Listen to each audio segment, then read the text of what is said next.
Pantay na ba ang legs mo sa wet po mo? Parang ganyan? O gusto mong magka-wet po ng ganito? Ganyan? O gusto mong magka-wet po ng ganito? Yung parang Nigerian? Aba, tara mag-train na tayo ng legs at mag-glutes workout tayo ngayong araw.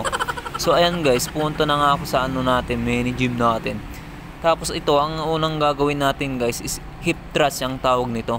At nag-stretching na din pala tayo niyan. Tapos ayan, nag-proceed na tayo sa hip thrust. So itong gagawin natin guys is ano lang, warm up muna to.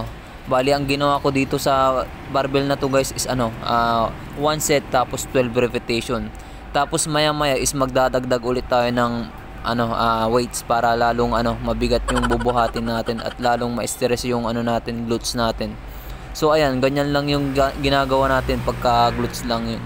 So ngayong araw guys is glutes lang yung ititrain natin.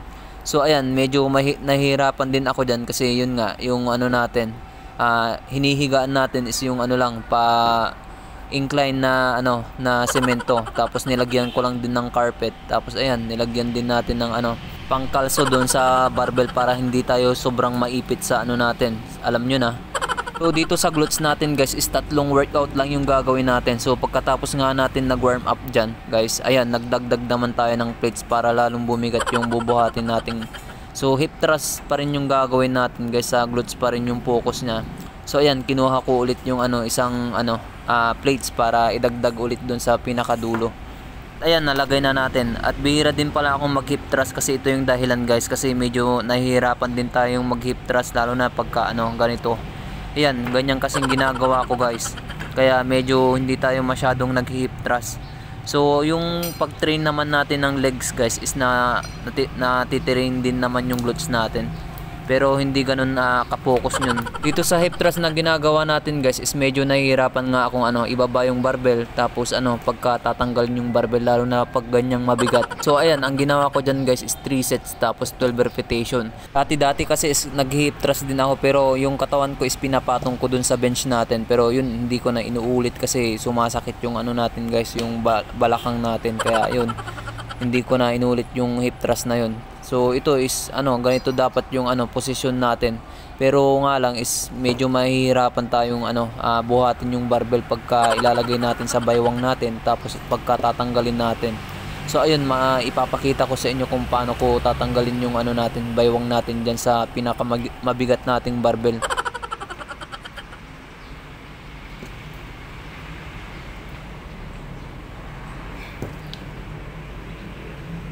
At ayan, tapos na natin yung 12 repetition. Pero ang ginawa natin dito guys is 3 sets.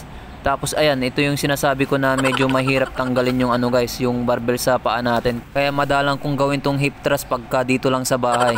Tapos ayun, pagkatapos nga natin nag hip thrust guys, ayun, ito naman yung isusunod natin. So ang focus din nito guys is yung ano natin, yung glutes natin. Ang tawag nito is RDL, Romanian deadlift. Tapos ayan, magkaiba kasi yung ano sa hamstring tapos ano, sa glutes kung paano natin execute.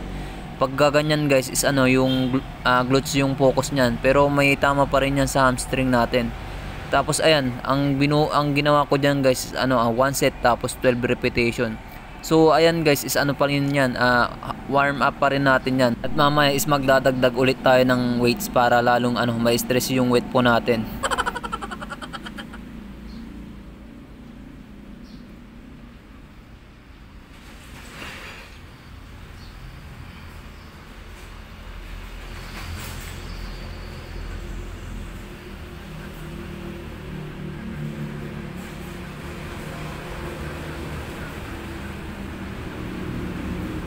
Katapos nga natin nagawa yung 12 repetition guys dito sa warm up natin.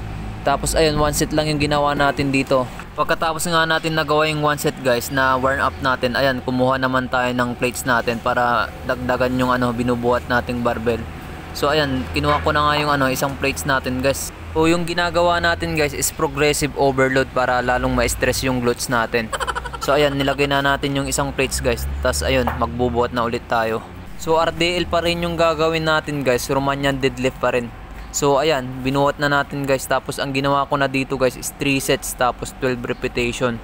So ayan, makikita nyo yung execution ko guys is ano, glutes yung ano nyan, focus nyan.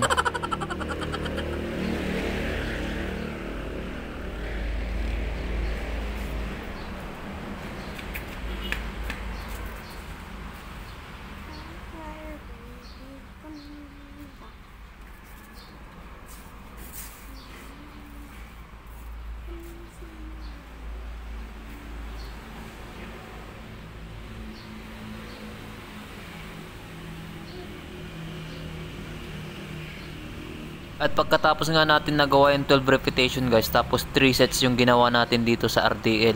Yung isusunod naman natin guys is glutes din yung focus nito. Puro glutes lang yung ititrain natin ngayong araw guys. So ayan, kinuha ko na yung dumbbells na medyo magaan guys. Tapos yan yung ginawa natin. So ang tawag ng workout na to guys is repeat dumbbells reverse lunge. Tapos ayan yung ginagawa natin. So dalawa yung nito guys, pagka nag straight body tayo is yung focus nun yung quads natin. Pagka ganyan naman na medyo yumuyuko tayo, yung yung glutes natin. So ang ginawa natin dito guys is 1 set lang, tapos 12 repetition. Pero mamaya is magbubuhat ulit tayo ng medyo mas mabigat para yun, progressive overload tayo guys. Tapos pagka ginagawa pala natin tong mga ganitong workout guys is practice ko muna bago ako kumuha ng mga dumbbells para magawa natin ng tama. Tapos ayan, natapos natin yung 12 repetitions, so warm up lang yun guys. At ayan, binalik na natin yung dumbbells. Tapos ayan, kumuha ulit tayo ng medyo mas mabigat na dumbbells guys para mag-progressive overload. So ganun pa rin yung gagawin natin guys. Tapos ang ginawa natin dito guys is 3 sets tapos 12 repetitions. So tatlong workout lang yung ginawa natin sa glutes natin guys. Yung hip thrust, tapos yung RDL, tapos ito. Hindi naman natin kailangan ng madaming workout para sa glutes natin, para hindi tayo ma-overtrain. Tapos ayan, magagawa lang natin to guys is lang, kahit 30 minutes lang. Glutes na yun. So ayan, glutes lang yung trinain natin ngayong araw guys. So yun lang yung mga workout natin sa glutes natin guys. So kung gusto mong lumaki yung glutes mo, alam mo na. At para hindi din tayo nagmumukhang poste, kasi pagka nagkapantay na yung legs mo at glutes mo, alam mo na, nagmumukha ka ng poste.